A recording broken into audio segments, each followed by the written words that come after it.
બાપુ, એક સુંદર મજાનો ધાર્મિક અને ભક્તિમય પ્રસંગ છે અને આ પ્રસંગમાં આજે આપણે વાત કરવી છે શા માટે ભગવાન બ્રહ્માજી અને ભગવાન શિવજી વડના વૃક્ષ બની ગયા. તિરુપતિ બાલાજીના ઋણ અને લગ્નની અદ્ભુત કથા. શું તમે જાણો છો કે દર વર્ષે તિરુપતિ બાલાજીને મળતા કરોડો રૂપિયાના દાનમાં ખરેખર ભગવાન વિષ્ણુ દ્વારા લેવાયેલા ઋણ ચૂકવવા માટે હોય છે અને આ ઋણના સાક્ષી ભગવાન બ્રહ્માજી અને ભગવાન શિવજી પોતે બન્યા હતા. આવો જાણીએ આ ખૂબ જ રસપ્રદ અને પૌરાણિક દંતકથા વિશે. વાતની શરૂઆત ભૃગુ ઋષિની કસોટી અને દેવી લક્ષ્મીના ક્રોધથી શરૂ થાય છે. એક વખત ત્રિદેવ એટલે કે બ્રહ્મા, વિષ્ણુ અને મહેશમાંથી સૌથી મહાન અને સૌથી શ્રેષ્ઠ દેવ કોણ છે એ નક્કી કરવા માટે એક પરીક્ષા કરવાનું કામ ભૃગુ ઋષિને સોંપવામાં આવ્યું. સૌપ્રથમ તેમણે બ્રહ્માજી અને શિવજીની કસોટી કરી. આ કસોટીથી બંને દેવ ગુસ્સે થયા. અંતે જ્યારે તેઓ ક્ષીરસાગર પહોંચ્યા ત્યારે તેમણે સૂતેલા ભગવાન વિષ્ણુને છાતીમાં લાત મારી. ગુસ્સે થવાને બદલે ભગવાન વિષ્ણુએ ભૃગુ ઋષિના પગ પકડી લીધા. આ જોઈને દેવી લક્ષ્મીને લાગ્યું કે તેમના પતિએ તેમના આત્મસન્માનનું રક્ષણ કર્યું નથી. ગુસ્સે થઈને તેઓ વૈકુંઠ છોડીને તપસ્યા કરવા પૃથ્વી પર અવતર્યા. ત્યારબાદ કથા શરૂ થાય છે શ્રીનિવાસ અને પદ્માવતીની મિલનની.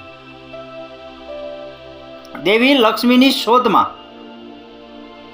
ભગવાન વિષ્ણુ પણ એક સામાન્ય માનવી શ્રીનિવાસ તરીકે પૃથ્વી પર અવતાર લીધો.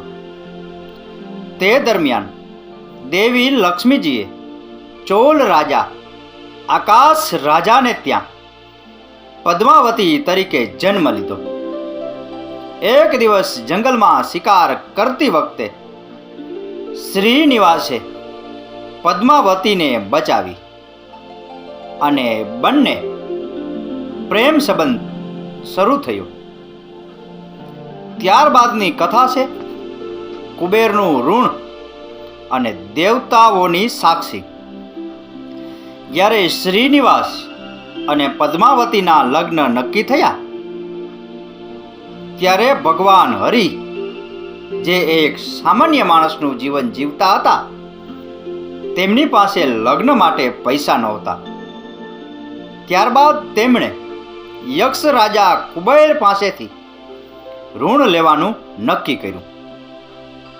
શરત એવી નક્કી કરવામાં આવી કે કળિયુગના અંત સુધીમાં ભગવાન શ્રીનિવાસ બાલાજી કુબેરને વ્યાજ સહિત પૈસા પરત કરશે.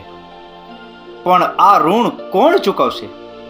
ભગવાને કહ્યું, કળિયુગમાં મારા ભક્તો મારી પાસે ધન માગશે. હું તેમને ધનવાન બનાવીશ અને બદલામાં તેઓ તેમની ભક્તિમાંથી જે પણ દાન આપશે હું કુબેરનું ઋણ ચૂકવીશ.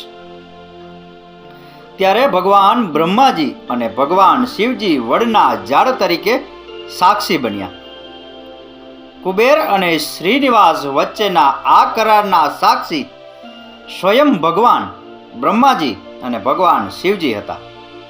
આજે પણ આ બંને દેવતાઓ તિરુપતિમાં પુષ્કરણી તીર્થના કિનારે વડના વૃક્ષોના રૂપમાં બિરાજમાન છે. એવું કહેવાય છે કે જ્યારે આ વૃક્ષોને કોઈ બાંધકામ માટે કાપવામાં આવ્યા હતા ત્યારે તેમાંથી લોહીની ધારા વહેતી થઈ હતી. ત્યારથી આ વૃક્ષોને દેવતા તરીકે પૂજવામાં આવે છે. શ્રીનિવાસ અને પદ્માવતીના લગ્ન દેવતાઓની હાજરીમાં થયા હતા.